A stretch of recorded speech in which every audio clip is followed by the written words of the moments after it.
하나님의 말씀 사무엘상 2장 30절 말씀입니다. 그러므로 이스라엘의 하나님 나 여호와가 말하노라. 내가 전에 네 집과 네 조상의 집이 내 앞에 영원히 행하리라 하였으나 이제 나 여호와가 말하노니 결단코 그렇게 하지 아니하리라. 나를 존중히 여기는 자를 내가 존중히 여기고 내가 멸시하는 자를 내가 경멸하리라. 아멘. 몇 달 동안 사무엘서만 우리가 쭉 했잖아요. 사무엘서를 쭉 했는데 사무엘서를 이제 마치면서 한번 다시 사무엘서 전체를 한번 생각해 보는 것입니다. 사무엘서의 하나님은 만군의 하나님이십니다. 만군의 여호와라는 이 말은 천지 만물의 주관자 되신다, 그런 뜻입니다. 이를 설명하는 것이 이제 한나의 기도에 나오지요. 여호와는 죽이기도 하시고 살리기도 하시고 수월에 내리기도 하시고 거기에서 올리기도 하시는도다. 여호와는 가난하게도 하시고 부하게도 하시고 낮추기도 하시고 높이기도 하신다. 이 한나의 고백이 사실은 사무엘서 전체의 고백에 해당이 됩니다. 하나님께서 모든 것을 통치하신다는 거예요. 이것은 하나님과 우리의 관계를 설명해 주는 말씀이거든요. 하나님께서 모든 것을 통치하신다는 것은 우리가 그 하나님의 모든 것에 순종해야 한다라는 말씀과 동시에 하나님께서 모든 것을 주관하시기 때문에 하나님을 사랑하는 자는 반드시 승리하고 반드시 하나님의 뜻을 이루는 사람이 된다, 그런 말씀이 되는 거죠. 모든 만물의 통치자 되신 하나님께서 사람을 대하는 방법은 우리에게서부터 나오는 행동과 관계가 되는 거예요. 오늘 우리가 읽은 말씀 핵심이죠. 나를 존중히 여기는 자를 내가 존중히 여기고 나를 멸시하는 자를 내가 경멸하리라. 사무엘서 전체에 흐르는 신앙의 대원칙인 거예요. 주권자이신 하나님, 만물의 통치자 되신 그 하나님 앞에 우리가 서는 자세는 하나님을 존중하는 거예요. 존중한다는 것은 두 가지입니다. 하나는 하나님을 신뢰하는 거고요. 또 하나는 하나님을 믿는 거예요. 아니, 사랑하는 거예요. 하나님이 선하시다는 것, 하나님께서 우리를 반드시 행복의 길로 인도해 가시는 그런 분이라는 신뢰, 그것이 때로는 연단의 시간이라 할지라도 그 순간에도 우리는 하나님을 신뢰해야 되는 거예요. 또 하나는 하나님을 사랑하는 거예요.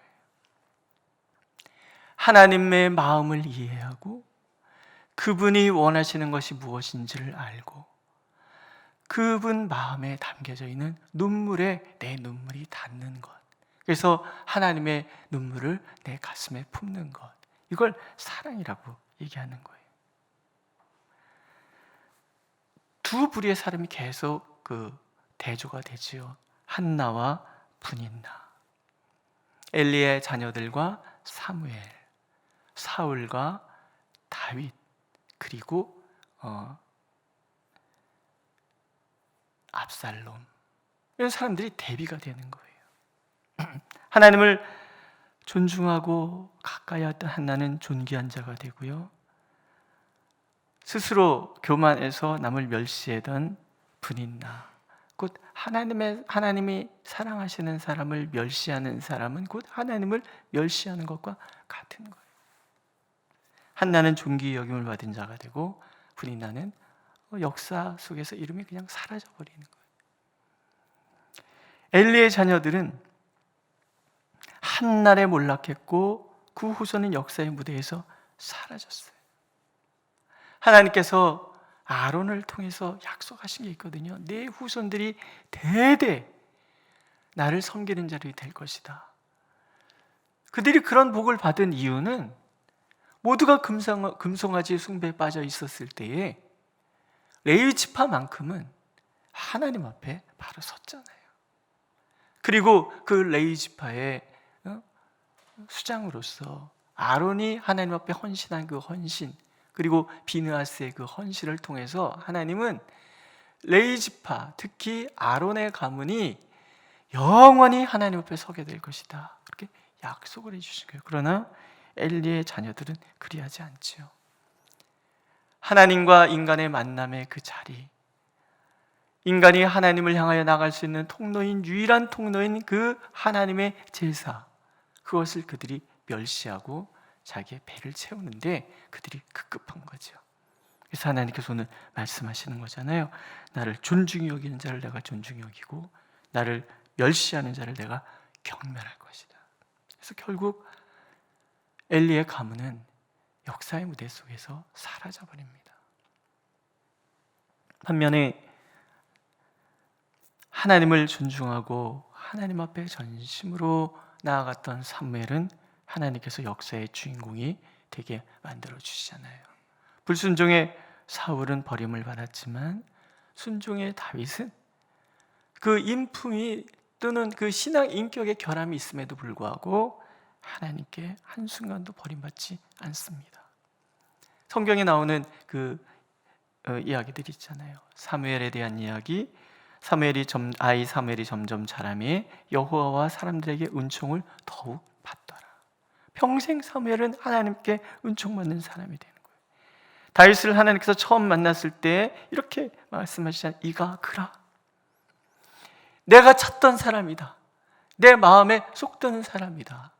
하나님이 바라보시는 다윗은 하나님께서 바라보시면서도 이가 그다, 이렇게 말씀하시는 사람이라는 거예요. 시골 목동이지만 만군의 여호와의 이름을 사모하고 존중히 여겼던 그 어린 다윗, 하나님 그를 택하시는 거죠. 그를 높여주시는 거죠. 하나님께서는 다윗, 그러면 당신의 온 마음을 다해서 사랑했던 그런 사람이 되는 거예요.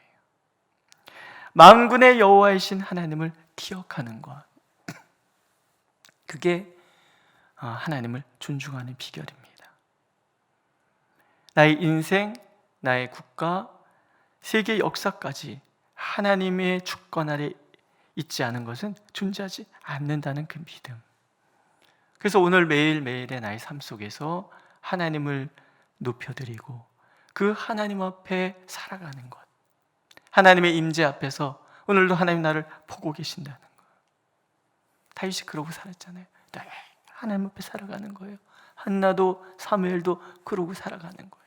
그래서 하나님과의 깊은 인격적인 교제 속에서 그분과 교제하고, 심지어 다윗은 자기가 범죄한 것을 깨닫는 그 순간에 뼈가 떨리도록 침상을 눈물로 헤엄칠 정도로 하나님과의 관계를 깨트린 자신에 대해서 자책하고 하나님의 마음을 아프게 하는 것을 후회하면서 그렇게 회개를 하고, 그러면서도 하나님 앞에 기꺼이 뛰어들잖아요. 하나님께서 다윗을 좋아하시는 이유죠. 그래서 오늘도 우리는 늘 하나님의 주권 아래 내가 있음을 믿고 그분을 더욱 사랑하는 삶을 살아가는 우리가 되기를 사무엘서를 통해서 하나님은 들려주고 계십니다. 또 하나는 하나님 앞에 나를 드리면 하나님께서는 하나님 당신을 우리에게 주신다라는 거예요. 한나가 사무엘을 하나님께 드리잖아요. 그때 하나님께서는 그 한나의 기도를 들으셔서 사무엘을 귀히 쓰시는 것뿐만 아니라 한나에게는 여러 아이를 주심으로 배나 갚아 주시는 거예요. 무엇보다 역사의 무대 속에 하나님께서 가장 귀한 사람으로 내 아이를 쓴다, 그 이름을 높여주신다, 그와 함께 하셔서 역사하신다, 이거보다 더 갚아주시는 게 어디 있겠습니까? 오늘도 나의 헌신을 하나님께서는 그렇게 받아주시는 거예요. 부모의 서원의 결과이지만 사무엘 스스로도 그 하나님 앞에서 살아가잖아요. 그 삶을 하나님께 드렸더니 하나님께서 사무엘을 높여주시는 거예요. 사무엘이 하는 말은 말 하나 땅에 떨어지지 않는다는 거예요. 제가 목사잖아요. 설교자입니다. 그런데 기껏 설교하고 났는데 이게 무시당한다든가 돌이켜보면 아이고 내가 왜 그런 말을 했을까, 그런다 그러면 참 슬픈 일이란 말이죠. 그런데 사무엘인들 늘 옳은 말만 했겠습니까?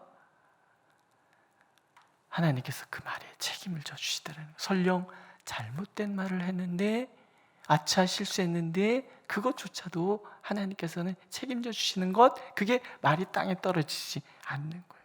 그의 권위를 높여주시고 모두가 그는 하나님의 사람이구나라고 인식할 수 있도록 만들어주시는 거예요. 이스라엘 백성들이 왕을 달라고 얘기했을 때 사무엘이 좀 섭섭했단 말이죠. 근데 하나님께서 사무엘에게 들려주신 얘기가 뭐예요? 네가 섭섭할 일 아니다. 너를 거부한 것이 곧 나를 거부한 것이다. 이들은 나를 거부하는 것이다. 이처럼 명예롭고 감사한 일이 어디 있습니까? 나를 무시하는 것은 하나님을 무시하는 것이다. 하나님 나를 그렇게 인정해 주시는 거예요. 사무엘이 존재하는 나는 대적이 이스라엘 국경을 침범할 수가 없는 거예요. 사무엘이라는 한 사람의 헌신, 그 어머니의 그 눈물의 기도가 이스라엘 민족 전체를 지금 보호받게 만드는 놀라운 은혜가 있다라는 거예요. 얼마나 귀합니까? 생각해 보세요. 나 때문에 이 민족이 살아가고 있다? 내가 아무것도 아닌 것 같아 보이는데 나 때문에 하나님께서 지켜주고 계신다. 북한이 아무리 난리를 쳐도요, 우리가 존재하는 한은 어찌할 수 없습니다. 믿으십니까? 그런 거예요. 나 때문에 내가 머무는 자리가 복을 받고, 나 때문에 내가 머문 자리가, 머문 교회가 복을 받고, 내 가정이 복을 받고, 나 때문에 주변의 모든 사람들이 하나님의 사랑을 받는다? 이보다 더 큰 복이 어디 있냐는 얘기죠. 오늘도 하나님 앞에 헌신하는 그들을 하나님께서는 사랑하시는 거예요. 다윗도 그렇잖아요. 만군의 여호와의 이름을 붙들고 그 이름을 사랑하며 그 앞에서 살아갔다니 다윗의 앞을 가로막는 것은 아무것도 없는 거예요. 다윗이 언약궤를 메고 올라올 때 다윗을 조롱했던 그 미가를 향해서 다윗이 이런 얘기를 하잖아요. 이는 여호와 앞에서 하는 것이라. 내가 여호와 앞에서 끼놀리라. 이는 여호와 앞에서 한 것이라. 다윗은 늘 그러고 살아가는 거예요. 또 우리가 사무엘하 22장 30절에서도 그 말씀을 접하잖아요. 내가 주를 의뢰하고 적진을 달리며 내 하나님을 의지하여 성벽을 뛰어넘나이다. 하나님께서 원하시는 삶은 다른 게 아니라는 거예요. 내가 지금 오늘 하나님 앞에 있는 거예요.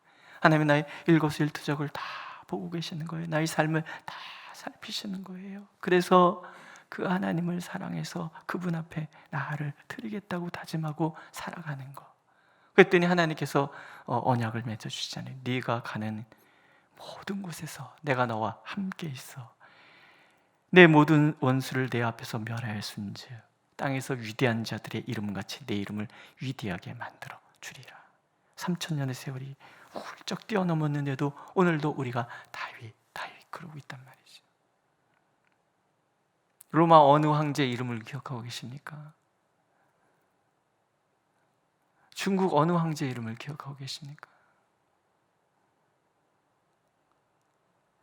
우리나라에서부터 저 멀리 떨어져 있는 그 나라의, 그것도 3000년 전의 그 왕을 오늘 우리도 기억하고 있단 말이죠. 그게 하나님을 존중하는 자들을 위대하게 하시는 하나님의 방법이라는 거죠. 마지막에 사무엘서를 통해서 우리가 깨닫는 것은요, 신앙의 연단은 아프지만 그것은 나를 위대한 하나님의 사람이 되게 만든다라는 거예요. 위대한 신앙의 인물 뒤에 위대한 기도의 어머니가 있었어요. 그 어머니는 연단 속에서 하나님을 만난 사람이라는 거죠. 자신의 불임 속에 통곡하며 기도하다가 불임 때문에 고통받는 하나님의 눈물에 그 마음이 닿았고, 그래서 그는 평생 하나님을 위하여 눈물로 기도하는 사람이 되는 거예요. 사무엘 한 사람을 하나님께 바치고 이 아이가 참으로 하나님의 사람 되게 하기 위하여 날마다 밤마다 그 한 올 한 올의 실을 짜며 아이를 위해서 기도하는 거예요. 아이를 위해서만 기도하겠습니까? 이 나라와 민족을 위해서, 하나님의 나라를 위해서 기도하는 그런 사람이 됐더니 하나님께서 사무엘을 위대한 하나님의 사람으로 만들어 가시는 거죠. 사무엘인들 아픔의 시간 아니겠습니까? 어린아이가 엄마 아빠 떨어져서 멀리 떨어져 살아간다? 쉬운 거 아니잖아요.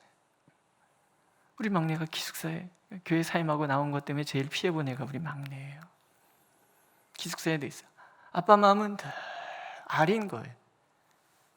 코로나 때문에 5달을 집에 있었어요. 얼마나 좋은지. 늘 아이를 본다는 게 그렇게 좋더라고요. 저는 그래요. 사무엘 5살, 6살짜리가 엄마 아빠한테 지금 뭐 전화나 할 수 있잖아요. 그 아이의 그런 세월들이 하나님 앞에는 다 담기는 거죠. 하나님께서 그 아이의 그 다짐과 헌신을 엄마가 얘기할 거 아니에요. 사무엘 참아, 엄마 올 거야.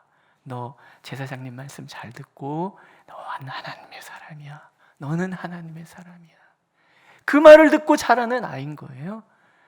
그렇게 하나님을 만나고 그렇게 하나님 앞에 헌신하는 사람이 되는 거죠. 연단 속에서 사람이 영그러져 가는 거죠. 다윗의 삶도 그렇잖아요. 사울을 피해 도망다니는 그 많은 시간들, 우리가 시편을 통해서 그가 마음이 얼마나 힘들고 어려웠는지를 우리가 짐작하게 되잖아요. 그러나 그런 연단과 연단의 삶 속에서 다윗은 어떤 형편에도 하나님은 나의 하나님입니다. 내가 사랑받는 것은 내가 자격이 있어서가 아니라 허물투성이 나지만 하나님이 일방적으로 베풀어 주시는 그 사랑 가운데 내가 살아갑니다. 이 고백하는 사람이 되었다라는 거죠. 사도행전에서는 다윗을 이렇게 평가합니다. 다윗은 당시에 하나님의 뜻을 따라 섬기다가 잠들었다. 하나님의 뜻을 따라 살다가 잠들었다. 이보다 멋진 평가가 어디 있습니까? 하지만 엘리의 가문 그 자녀들, 조상 대대로 물려받은 그 귀한 직분 연단 없이 물려받았기 때문에 그것을 통해서 하나님 앞에 범죄만 저지르다가 죽은 엘리의 자녀들, 정말 준수하고 이스라엘 모든 사람보다 뛰어났던 사울, 스스로를 다스리지 못해서 결국 무너져 갔던 그 사람, 연단이 없었기 때문에 그래요. 훈련이 없었기 때문에. 그래서 히브리서에서는 말씀하시잖아요. 주께서 사랑하시는 자를 징계하시고 그가 받아들이시는 아들마다 채찍질하심이라. 오직 하나님 우리의 유익을 위하여 그의 거룩하심에 참여하게 하시느니라. 무릇 징계가 당시에는 즐거워 보이지 않고 슬퍼 보이나 후에 그로 말미암아 연단받은 자들은 의와 평강의 열매를 맺느니라. 이게 믿음이에요. 하나님은 나를 사랑하신다. 하나님이 행하시는 모든 것은 옳다. 오늘 내가 힘든 시간을 보냄에도 불구하고 이것이 어떤 나를 어렵게 하는 그런 순간들이 아니라 하나님이 나를 정금같이 만드시는구나. 연단을 통하여 의의 평강의 열매를 내게 맺게 해 주시는구나. 하나님의 또 다른 사랑의 표현이구나. 우리가 그것을 믿고 그 하나님을 사랑한다면 하나님은 나를 아름답고 귀한 하나님의 사람으로 바꾸어 가실 거라는 거죠. 오늘도 하나님 우리가 그렇게 하나님의 있음을, 하나님 앞에 있음을 알기를 원하십니다. 그래서 오늘 하루의 삶이 또 앞으로의 삶이 그렇게 늘 하나님 앞에서 나를 돌아보고 하나님을 사랑하고 신뢰하는 삶을 살아내는 우리가 되기를 하나님은 간절히 원하고 계십니다. 기도하겠습니다. 하나님의 사랑과 은혜가 오늘도 우리와 함께함을 믿습니다. 주여 영광 받으시옵소서. 은혜와 사랑으로 인도하여 주옵소서. 주님을 더욱 사랑하고 주님을 향한 굳은 신뢰 가운데 오늘도 우리가 섬으로 하나님의 사랑받고 하나님을 더욱 사랑하는 삶을 살아내는 우리 모두가 되게 하여 주옵소서. 예수님의 이름으로 기도드렸습니다. 아멘. 하늘에 계신 우리 아버지, 아버지의 이름을 거룩하게 하시며 아버지의 나라가 오게 하시며 아버지의 뜻이 하늘에서와 같이 땅에서도 이루어지게 하소서. 오늘 우리에게 일용할 양식을 주시고 우리가 우리에게 잘못한 사람을 용서해 준 것 같이 우리의 죄를 용서해 주시고 우리를 시험에 빠지지 않게 하시고 악에서 구하소서. 나라와 권능과 영광이 영원히 아버지의 것입니다. 아멘.